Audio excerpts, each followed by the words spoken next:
आयशा अपने मामों के घर गर्मियों की छुट्टियों में भारत से पाकिस्तान आती है। वो एक शहर की पढ़ी लिखी, नर्मदिल मगर खुददार लड़की है। मामों का गांव सरसब्ज, सादा और सुकून से भरा होता है। आयशा है को यहाँ की फजा कुछ अलग सी महसूस होती है। आयशा का पाकिस्तान में अच्छा इस्तकबाल किया जाता है और सर माथे पर बैठाया जाता है। एक दिन वो खेतों में जा निकलती है, हाथ में कैमरा लिए तस्वीरें बनाते बनाते उसकी नजर एक लड़के पर पड़ती है। धूप में झलसता, पसीना बहाता एक सादा सा लड़का जो जमीन से जुड़ा हुआ है। आयशा रख जाती है। उसे पहली बार किसी की सादगी अपनी तरफ खींचती है। आयशा अपने मामू से, ये कौन है जो जमीन से बातें करता है, जैसे मिट्टी उसका राज जानती हो। आयशा रोजाना बहाने से खेत आती है।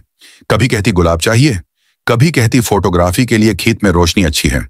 अली आयशा को नजरअंदाज करता रहता, पर आयशा की इज्जत दिल वजान से करता। आयशा अली से बातें करना चाहती थी, पर अली बेचारा हर वक्त खेती में मसरूफ रहता। वो जानता था कि आयशा रोज खेतों में सिर्फ मेरे लिए ही आती है। आयशा और अली में दोस्ती गहरी होना शुरू हो गई। दोनों ने एक दूसरे को खुलकर मोहब्बत का इजहार तो नहीं किया था, पर कुछ तो था इन दोनों में। आयशा और अली दरख्तों के साए तले बैठे, घंटों बातें करते। अली उसे खेती बाड़ी के राज बताता और आयशा उसे शहरों की जिंदगी के बारे में बताती। मगर दोनों जानते थे, कुछ तो है जो दरमियान में दीवार बन सकता है, तो थी सरहद। एक दिन अली ने हौसला करके आयशा से पूछ लिया, आप इंडिया से हमारे खेत देखने आई हैं? आयशा ने हंसते हुए कहा, सिर्फ खेत पसंद नहीं आए, वो जो इन खेतों में काम करता है वो पसंद आ गया है। आयशा की ये बातें अली के दिल में बजली की तरह लगी। अली ने आयशा से कहा, आप वापस चली जाएंगी और मैं यहाँ खेतों में रह जाऊंगा। हम दो दुनियाओं के लोग हैं।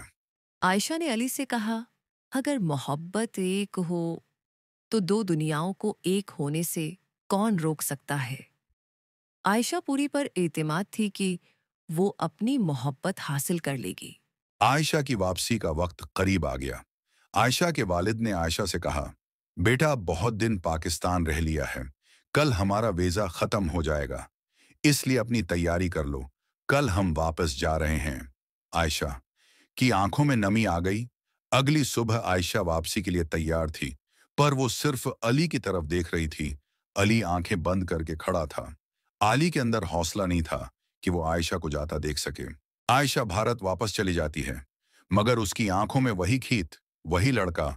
वो हर वक्त अली को याद करती रहती, अपनी वालदा को अली के बारे में बताती, उसकी बातें सुनाती रहती। इधर अली रोजाना खत लिखता है, मगर उसके पास आयशा का है पता नहीं होता। फिर एक दिन ऐलान होता है, एक पाकिस्तानी किसान को भारत में होने वाले इंटरनेशनल मुकाबले में जाना है। अली का नाम आ जाता है, पूरा गांव खुश होता है, मगर अली के दिल में सिर्फ एक ख्वाहिश, काश आयशा एक बार फिर मिल जाए। अली भारत पहुंचता है। मुकाबले में सब उसकी मेहनत, अंदाज, इल्म से सारे मुतासिर होते हैं। आयशा को इत्तला मिलती है कि कोई पाकिस्तानी किसान आया है जिसका नाम अली है। आयशा बगैर वक्त जाया किए उस है मुकाम पर पहुंचती है।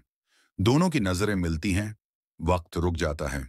आयशा रोते हुए, तुम वापस क्यों नहीं आए? अली आयशा को गले लगाकर कहता है, मैं वही मिटी हूं आयशा, जो हमेशा तुम्हारे दिल में रही। आयशा अपने माँ बाप से बात करती है।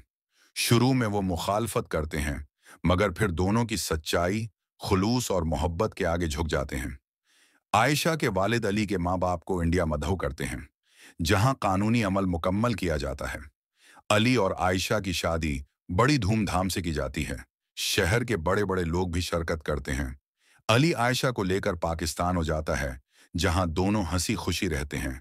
अली और आयशा की तरह बहुत से लोग हैं जो मोहब्बत तो करते हैं, पर सरहदों की बंदिश की वजह से एक हो नहीं पाते। पर यहां एक बात जरूर कहूंगा कि मोहब्बत सरहदों से नहीं, सच्चाई से जीती जाती है। अगर आपको मेरा वीडियो पसंद आया तो इसे लाइक करें और ऐसे ही वीडियो के लिए हमसे जुड़े रहें। मिलते हैं एक और कहानी के साथ, तब तक अपना ख्याल रखें। अल्लाह हाफिज।